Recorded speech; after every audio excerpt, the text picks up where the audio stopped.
A while back, I did a video on the most overpowered weapons in TF2's history. But if you've been playing the game for some time, you'd probably notice there's more of an epidemic of underpowered weapons. There have been far more weapons in need of buffs than nerfs. I also did a list of the weapons I deem to be the worst in the game, though the list is outdated now. The Panic Attack was buffed and the Razorback really shouldn't have been on there due to its competitive viability. But there wasn't a whole lot of overlap with that list and the one for this video. You know, it made me realize we have it pretty good now. There aren't really a lot of horribly bad weapons in the game anymore, and the TF2 team has been doing a lot more balance changes. But hey, let's take another trip back through TF2's past and present to discuss the top 10 most underpowered weapons in TF2 history. Before being added to the game, the QUICKFIX was tested in TF2's beta. Yeah, how many of you guys actually remember when they used to do that? They would test new weapons and weapon changes in TF2's separate beta game thing.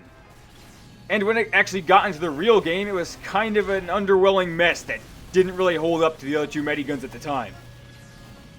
It still had the same uber, heal, and charge rate that it does now, but it couldn't overheal at all. None! You also could not uber yourself. Or, well, you could, it just wouldn't have any effect. So if you're at full charge and your heal target dies, you couldn't do much to save yourself. You could activate the charge, but it wouldn't heal yourself unless you were healing someone else. And it also did not mirror blast jumps like it does now. Which is kind of an odd thing to add, but it was actually the first buff the QUICKFIX got. What really saved the weapon though was changing the no overheal to 50% overheal. And that combined with the super fast healing makes it a pretty solid medigun choice nowadays.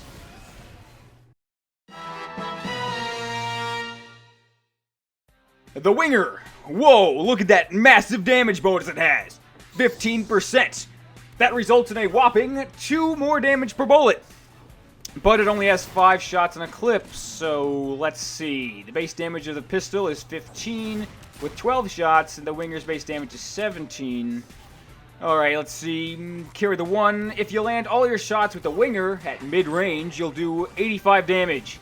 And with the pistol, you would do 180. Huh. But it's a utility weapon. The extra jump height is its main feature, right? Nope. Well, not always. I mean, when it first came out, all it was a slight damage bonus with a massive clip size penalty. The stock pistol was better in almost any situation. Later, they added the jump height bonus, and the point of the weapon kind of changed. Huh. The third weapon on this list to be added in 2011. Actually, most of what's on this list was added in 2011. That year did add more weapons than any other, but almost all of them were imbalanced and had to be fixed in later years. The Widowmaker is pretty much the only underpowered weapon added in 2011 to be buffed the same year. Only about 2 months later. Right now, as long as you're not completely and horribly off in your shots, it's easy to earn back more metal from firing than it costs.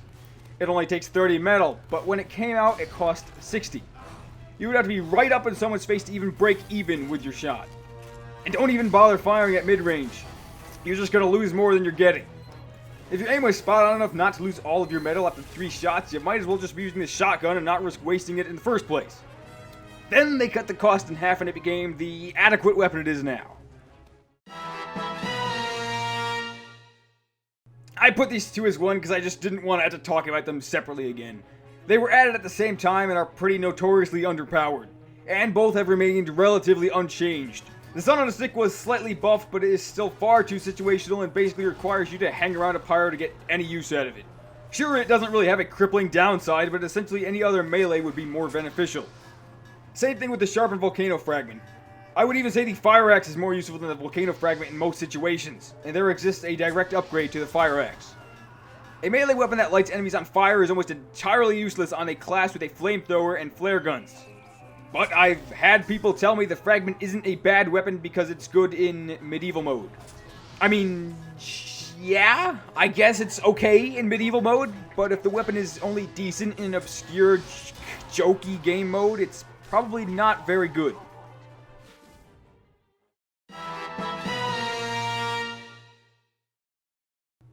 Man, the Concheror is a good example of how far some underpowered weapons have come.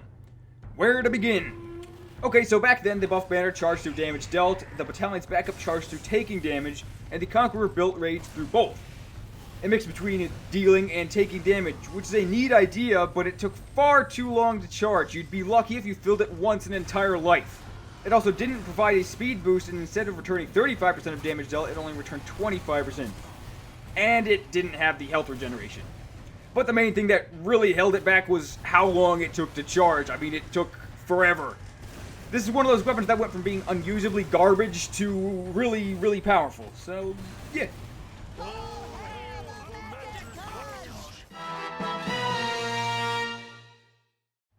Another Soldier Secondary from 2011. This one was not so lucky with the buffs.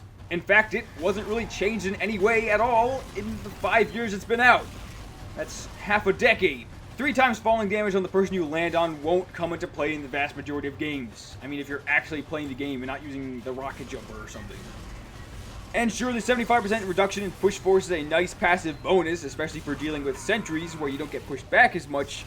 But you know what's probably better at dealing with sentries? The Battalion's backup.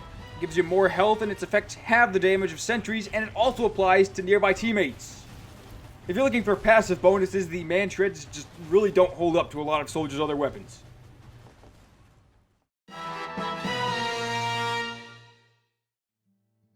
Now the classic's a weapon. It's a weapon that I would personally consider the worst weapon in the game at the time of this video's release. It's an interesting idea and it's fun to mess around with, but its stats are just subpar. You can charge without scoping, neat, but you can't headshot unless it's fully charged. Oh, well that kind of cripples it. Oh, and it also does less damage on a body shot. So, why? Honestly, the Huntsman does what the classic does, but better. Sure, the Huntsman fires projectiles, but it also charges faster, can headshot, and doesn't slow you down as much. Because, you know, the classic is usually used for, you know, like charging it around a corner, but you could do that with the Huntsman. I don't know, there's definitely stuff to work with in the classic stats, but for now, it's one of the most underpowered weapons in the game.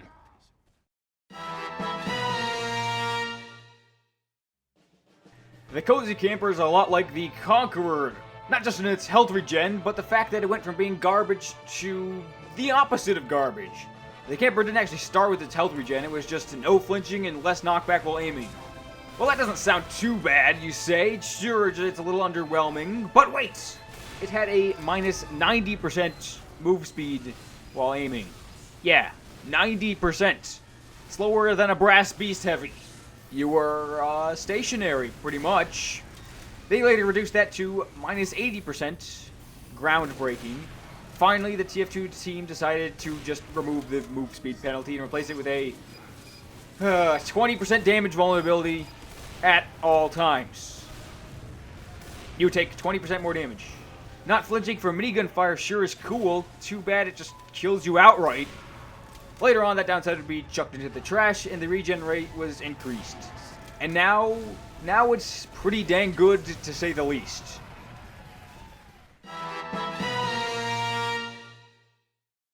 I swear some people got a memory of a goldfish around here.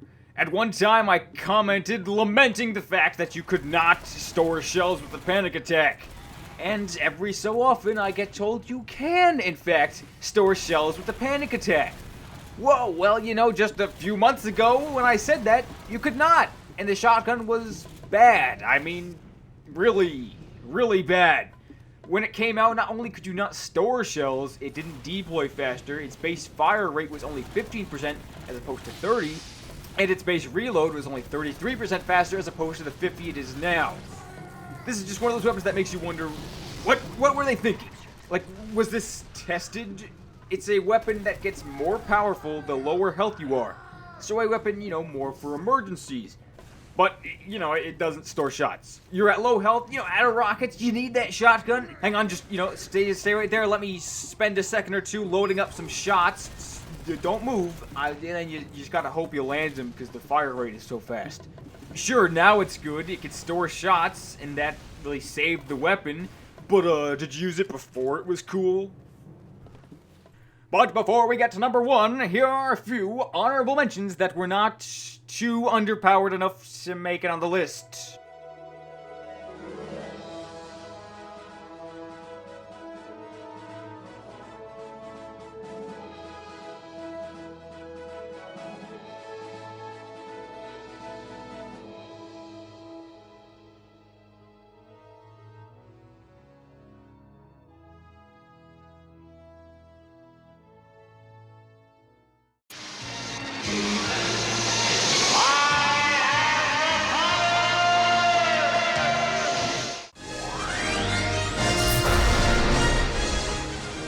You've gotta go back.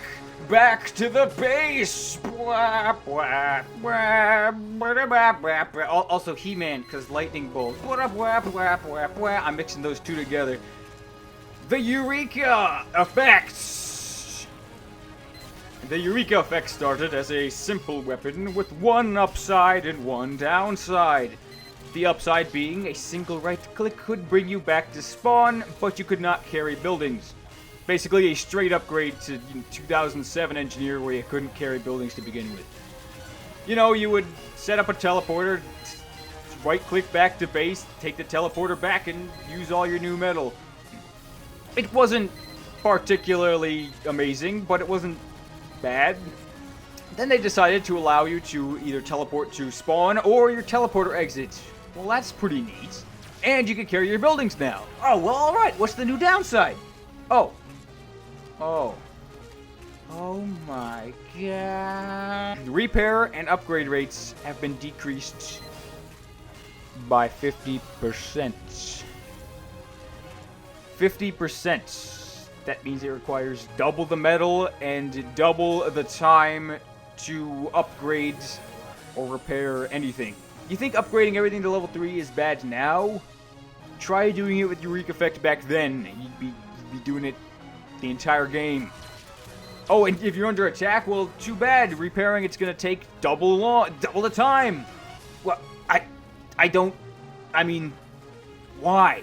Teleporting back to spawn in your teleporter is a cool upside, and it is useful, but it's not useful when the downsides are so massive. Why? I mean, okay, it's pretty obvious. It wasn't usable. Nobody used it. Nobody really used it when it was the original stats, but this just took the cake. You couldn't do anything. You could set up a building, it couldn't stay up, you couldn't upgrade it. Well, you could, but there's no point, and it was very difficult to.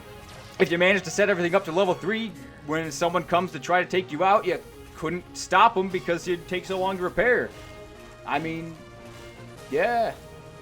It did get buffed. It's still not an amazing weapon, but its downsides do make more sense. All it really needs to be a good weapon is to have these new downsides adjusted, decreased.